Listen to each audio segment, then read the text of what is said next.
Assalamu alaikum, everyone. Welcome to another session of Knowledge in Action. Today we have our special guest, Brother Rami Qawas. Brother Rami is Executive Director at the Oak Tree Institute. How are you doing, Brother Rami? I'm doing very well, man. Jazakallah khair for having me, Ismail. It's a pleasure and very excited. Thank you, Brother Rami. As always, we like to jump straight into the questions. One question I prepared for Brother Rami tonight is, we often see that there's a lot of ideas of what's a good leader, and there are stereotypical ideas of what a leader should be. Some more authoritative and some more free and loose. Brother Rami, please share with us some knowledge about how do we tackle with this tension and how do we implement it in our institutions.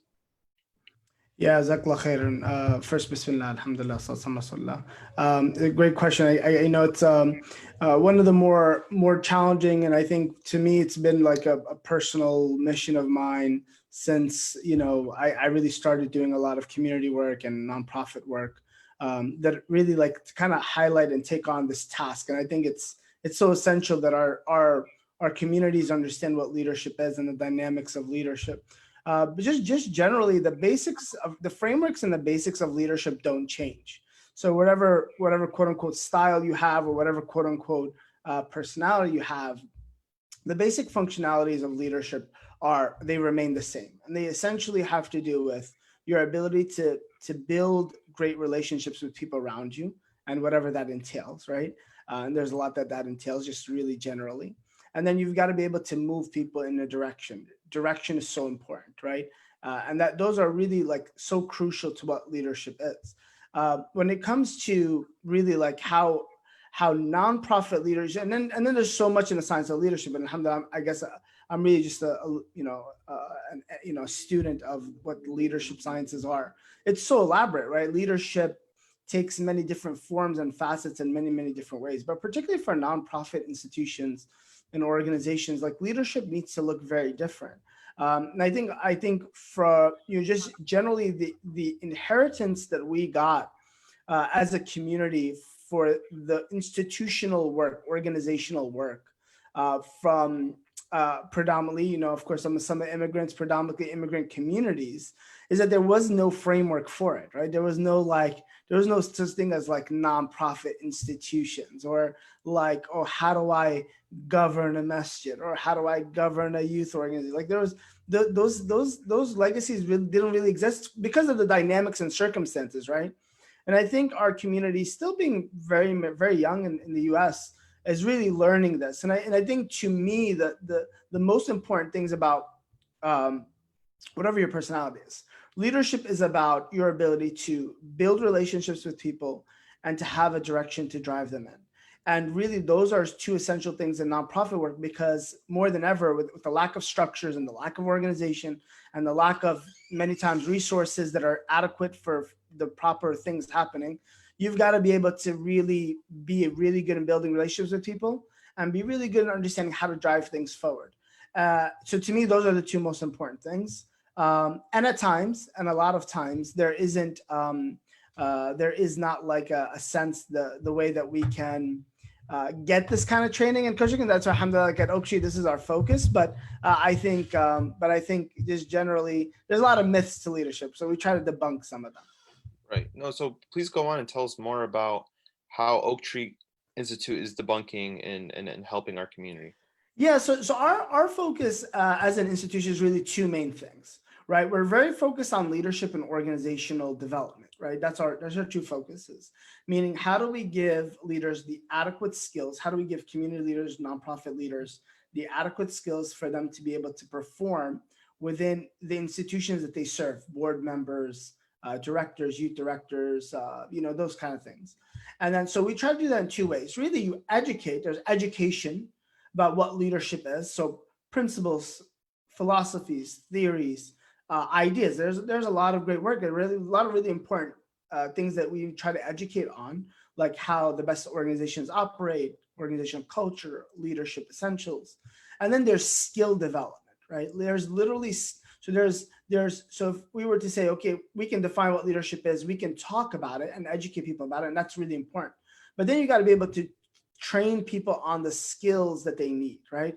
How do you actually resolve a conflict when there's budding personalities on a board? How do you actually do that? How do you actually create a strategic plan that's 5 years for your organization?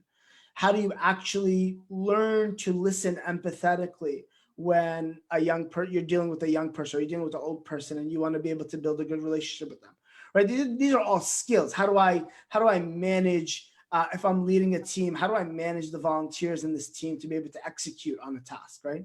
So that's all skill development, right? That's an important component of it.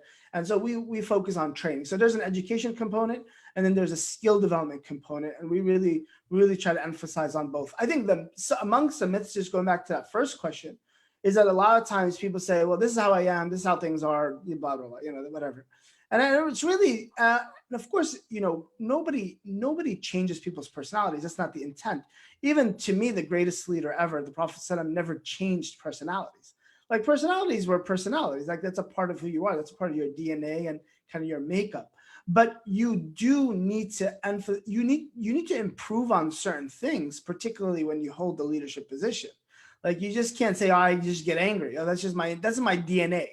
That's not really how it works. You can have different styles, different tendencies, different means and methods, and there's a lot in literature, and that's all cool and great. But there's some components and essentials that just won't change, right?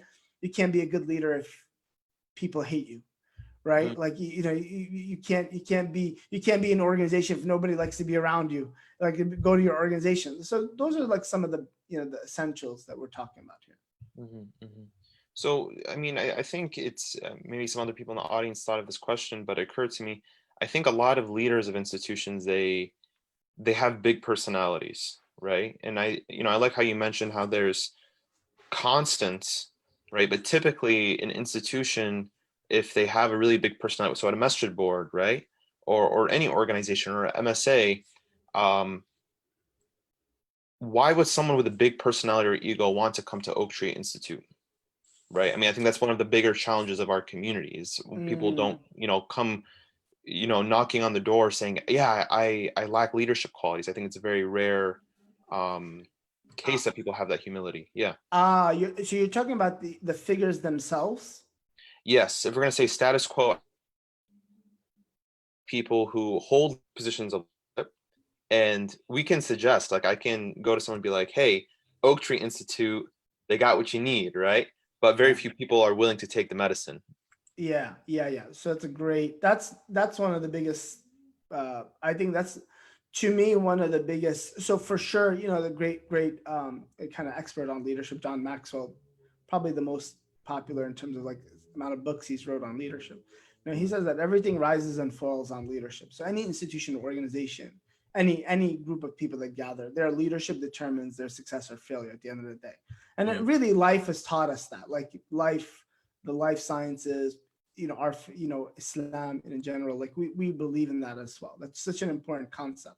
I think what happens is, so if I'm a leader, or if I'm put in a position of leadership, is the first mandate that I have is for me to be the best I can be in fulfilling that position of responsibility, particularly when it has to do community work, right? So I think so. First of all, just generally, there's no training or education at all in our communities on what responsibilities are to be like, right? So if you're elected, most overwhelming amount of boards, or overwhelming amount of even higher positions, right?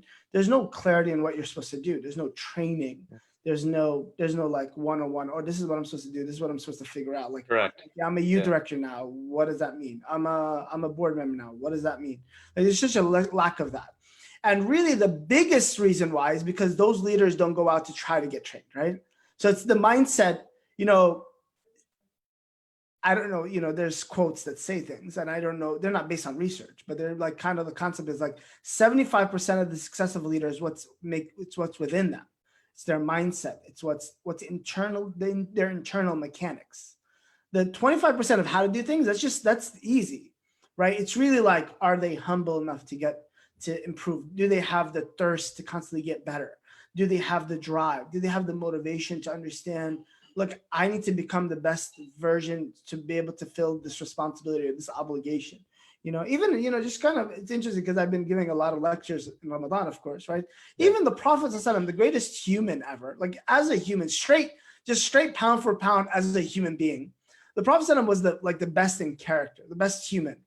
But even to the Prophet ﷺ, the first revelation was Iqra, Bismi Rabbika alladhi khalaq, right? It's like, you need to, like, there's a learning, everybody, well, even the Prophet ﷺ, he was told to say, وَقُلْ رَبِّ زِدْنِي عِلْمًا. Like there's a thirst to constantly growing, right? Being better, improving, learning. And that thirst is really lacking across, just the general, but it's lacking particularly across leadership. Like leaders are meant to be learners. Really, that's a core DNA element of leadership.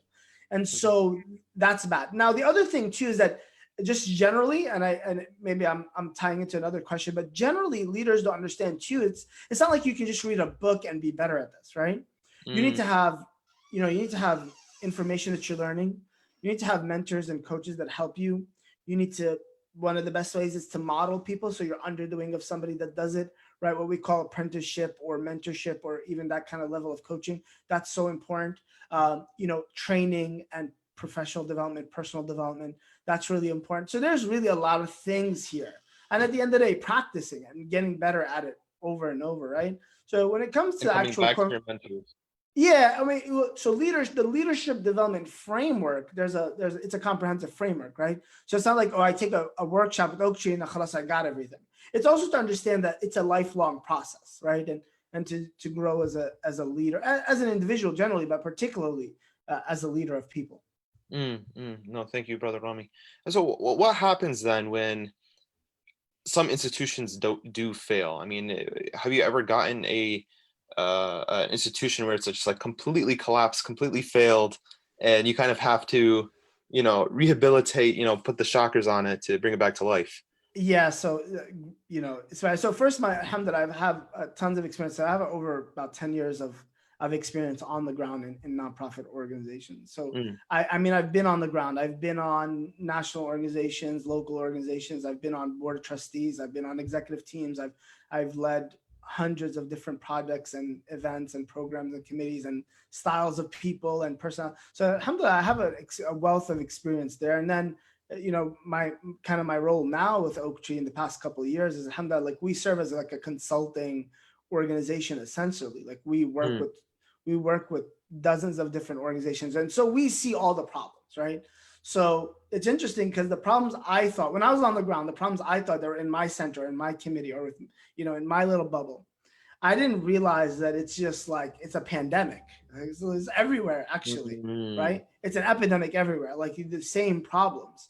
And then when we started working with Oaktree now, alhamdulillah, like you realize, we get the stories of, the board member that calls you and tells you, hey, look, our board is wasting millions of dollars with lack of understanding how to manage it, right? Of people's donation money and wealth. Or, the youth director that got fired after a couple of months because there was just so much tension and hate, or the Islamic school that wasn't paying teachers, right? And they were withholding salaries. And we hear all the stories. And again, I've been through so many. And really what we don't understand, because our heads are always down, particularly, your community work, your head is always down. You don't realize like, man, this is a widespread thing and everybody's going through it. And we should think about actually tackling it systematically. But generally what happens, Ismail, is that people leave.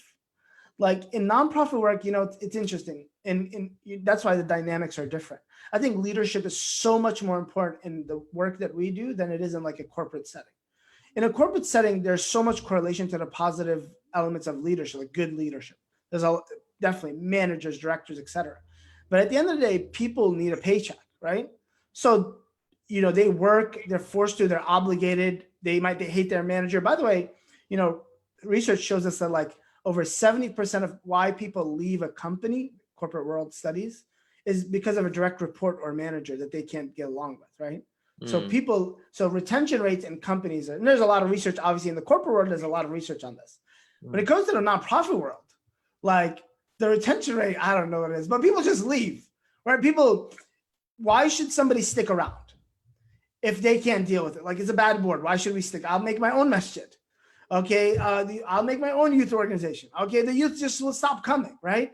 The masjids, the community will just separate, right? They'll become fragmented, and there's so many communities where there's masjids every 3 blocks, right? Every 2 blocks there's a masjid. Everybody can open a masjid. Okay, I didn't like the way those guys pray tarawih. I'm just gonna make one here, right? So there's what you see is the fragmentation, and that's a sad reality, but that's a result. That is the result of years of buildup that just frankly is real. So nonprofit work, leadership is skills development is so much more important because it's really a people game. And I always say this, like, we fail the people game, sadly, in the Mm, Muslim community a lot. No, that's no, it's very real. I think my concern is at what point does our community start seeking help, right? Do we wait until, masjids go bankrupt or the boards fall apart, or, I mean, youth leave Islam. I mean, that's real. I mean, at what point do we intervene, and maybe how do we even go about intervening, or, Yeah. going through an intervention as a community? Yeah. So this is a little bit more of a longer discussion, but generally different things happen. Like, every Mm, organization will go through different stages. They're not all, they're not all the same. Like, the results aren't all the same everywhere, right? Context plays a matter, community, what the organization does. So a lot of it plays there's different things that can happen. But just generally, what we see is that let's talk about also when you compare like New York to Toledo, there's kind of a different dynamic to it. But right. just generally, what will happen is that there's a hope. There's a hope that as another generation comes in, that even though this is a bit of a myth as well, and I'll explain that why. But there's a general hope that, hey, there was a wave of leadership that came in. They really did their best. And really, I think we should honor that wave of leadership, right? That set up institutions all across the country, that brought Islam and Muslim and activism and kind of community work to the United States, that set up these really important institutions that go back 40, 50, 60 years, right? That are doing some tremendous work, and they have been around for a long time. And they did their best, being, new in the land, no knowledge of the land, no idea of the dynamics. So really, the pioneers, and we can obviously go back to the early 1900s or even before that, when the first waves of Muslims were coming, Africans enslaved, like everybody was trying their best just to preserve the faith, right? Preserve what the community meant. And so it's really important to understand, and there's many flaws. I think the natural, so we can obviously sit and complain about that, but there's a tremendous amount of good. If you think about all the institutions, all the schools, all the masajid, all the etc. But what naturally needs to happen is that second wave of leadership that is now born here, raised here, that second, third generation should begin to fill these institutions and to continue, like the passing of the baton. Now, some places the baton has been passed very successfully. Some places it's very hesitant to be passed. Like, it's kind of like we're never going to pass it. And some places it's kind of like this weird fumbling where, like, it was given, they didn't do a good job, they didn't know how to do it, they repeated the mistakes of their forefathers. Like, so it's really different in different circumstances. I think what organizations need to do is autopsy themselves. They need to assess themselves, be real with themselves. They need to be what we call organizational awareness. There's self-awareness as an individual, but organizations need to wake up and be like, we need to really, let's just stop here. Like, what are we doing? Let's just like kind of think about it. Let's bring some experts in to help us out. Let's think a little bit. Let's gather together. Let's create. So that's really,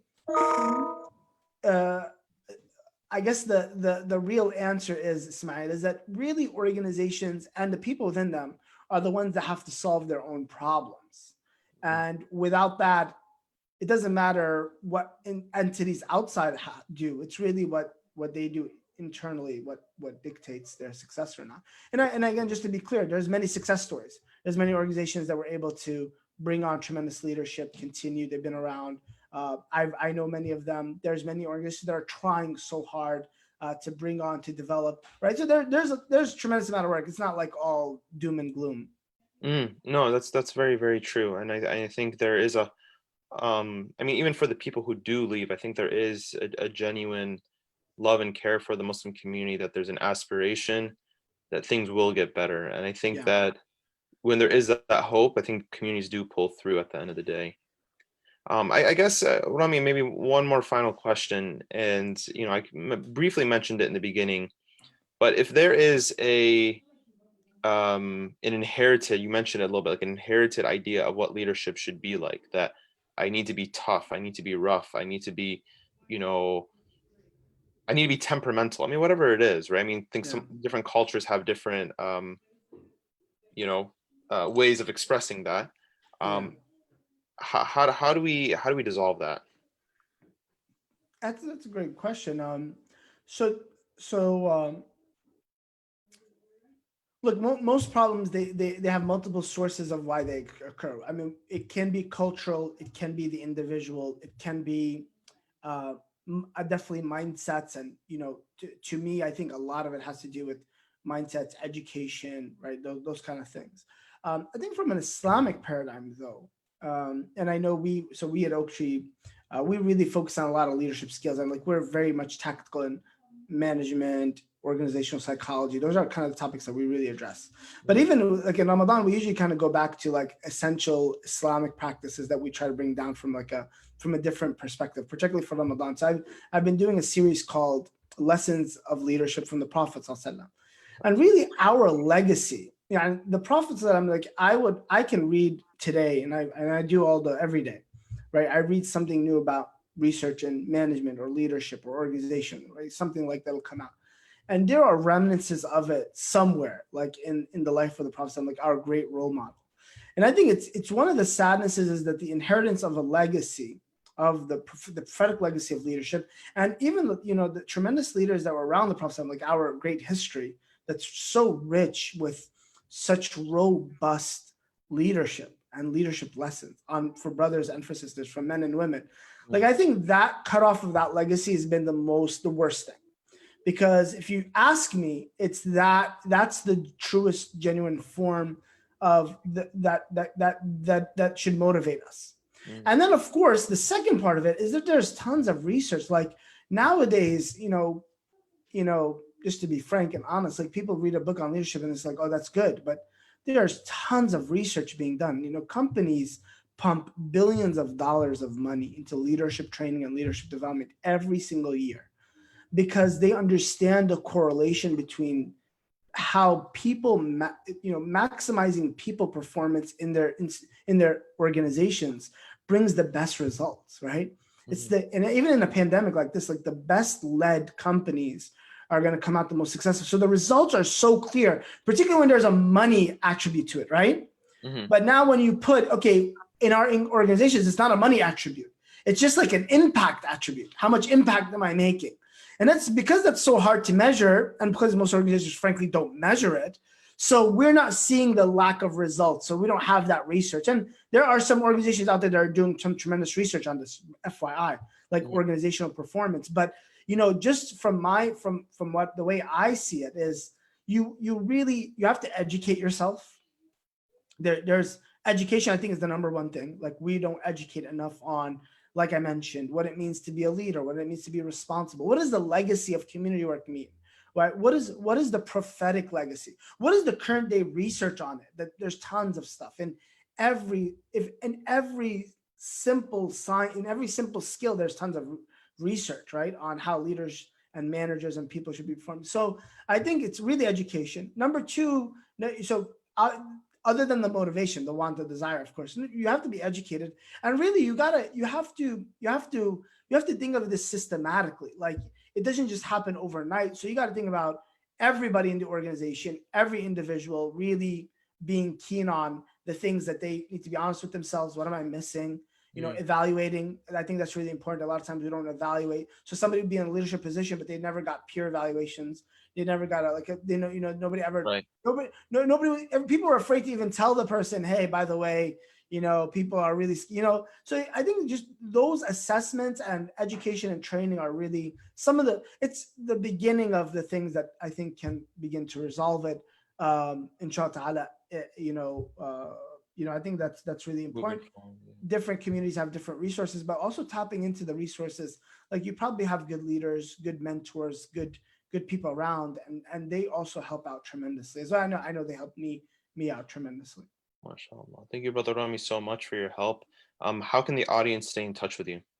Yeah. So for myself, Rami Kawas, I'm in Facebook, Instagram. You can hit me up. Oak Tree Institute is the organization. Again, I'm the executive director of them. So we're all our work is really around, kind of like bringing trainings to communities, bringing workshops. We do a lot of content, free content, podcasts that we have, different videos that we have around essentials of leadership skills, organizational skills. So I would say just follow Oak Tree, Facebook, Instagram, our email list.